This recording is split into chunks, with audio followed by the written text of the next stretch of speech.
Aujourd'hui, on est dans la commune des Cordales, et Cordales qui est une des premières communes en fait, à être entrée dans le réseau de villages durables. Les villages durables sont importants parce qu'on constate souvent que les jeunes vont travailler en ville et certains reviennent loger ici, mais on commence à avoir des villages dortoirs et non plus des villages durables dans le sens du social. Et donc le fait de permettre des festivités ou autres, ou des rencontres entre les jeunes, permettra de faire durer en fait le village et le plaisir d'être dans le village. Le village durable en fait c'est un réseau qui permet donc de réunir l'ensemble des villages donc des Ardennes françaises et wallonnes qui sont engagés dans une démarche de durabilité de leur territoire. Un réseau d'animation, un réseau de travail aussi pour trouver donc de nouvelles pistes et méthodes pour faire du village un village durable. Notre projet Village durable, il se veut une réponse au cloisonnement des acteurs. L'idée c'est vraiment de rassembler tous les morceaux de solutions qu'on a à disposition. Il y a plein d'initiatives positives, l'idée c'est de les faire connaître et pour donner de l'espoir et se dire qu'ensemble on peut y arriver, mais pour ça il y a besoin d'un vrai travail en commun entre les citoyens, les élus et les professionnels. On remarque d'ailleurs qu'il y a un grand intérêt des différentes communes. Une journée comme celle-ci, ça permet de rencontrer d'autres acteurs et même d'autres acteurs d'un autre pays, donc des communes françaises, pour un échange de pratiques. Les associations, elles peuvent être force de proposition, mais elles ne peuvent pas agir seules. Elles ont besoin aussi du politique, elles ont besoin de légitimité pour avancer, elles ont besoin aussi que les élus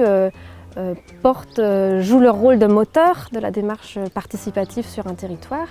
Donc le réseau de villages durables, c'est inviter des élus à discuter, à se retrouver entre élus et avec des associations pour réfléchir à comment on peut susciter cette démarche de réflexion citoyenne. Il y a vraiment un enjeu parce que c'est maintenant qu'on peut en fait provoquer le changement pour plus tard.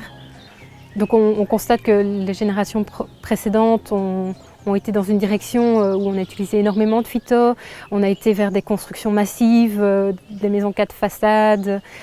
Et ici, la génération qui arrive, c'est déjà que ses ressources sont épuisées à l'avance, donc il faut absolument que la génération qui est maintenant, qui tient les rênes, puisse permettre à la génération future de s'additionner et de pouvoir poursuivre. On se rend compte que repenser l'habitat, c'est pas seulement repenser l'acte de construire, c'est repenser notre intégration dans un territoire. Pourquoi on y vit, comment on y vit, est-ce que ça a du sens et est-ce qu'on peut y retrouver du sens? Alors, qu'est-ce que serait un village durable? Donc ici, justement, au Salon du patrimoine, on a voulu mettre en avant ce que pourrait être un village durable. Donc vraiment le travail a été fait ici avec la collectivité, tout le village est mobilisé et on a mis en avant toutes sortes de corps de métier, d'artisans qui font qu'un village rural peut aller vers une meilleure durabilité. Donc vraiment en valorisant le travail d'artisans locaux sur des matériaux locaux. Par rapport au salon, donc nous sommes fabricants de pigments naturels, terre et ocre naturel dans les Ardennes. Donc on participe au Salon du patrimoine depuis sa création. Mais nous, ce qui est important, c'est on trouve logique d'utiliser des pigments des Ardennes sur les maisons des Ardennes. C'est un petit peu dommage d'aller chercher du pigment en Inde, même en Italie un petit peu plus proche, mais les couleurs des Ardennes, c'est celles qui sont les plus appropriées sur les maisons des Ardennes. Le programme Village Durable propose un outil qui s'appelle la boussole. C'est un outil de diagnostic justement du territoire sur les 8 piliers de développement durable vers 2-3 pistes d'action en fonction des forces et des atouts ou des intérêts du territoire.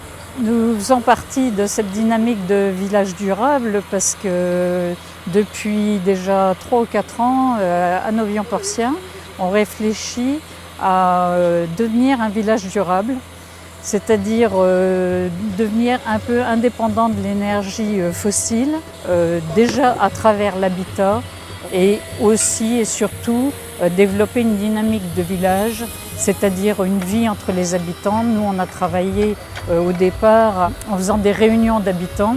L'idée qui est ressortie de toutes ces réunions va permettre de créer ce qu'on appelle un écoquartier, où il y aura à la fois des services qui ont été pressentis par les habitants et de l'habitat où les gens pourront construire de façon écologique.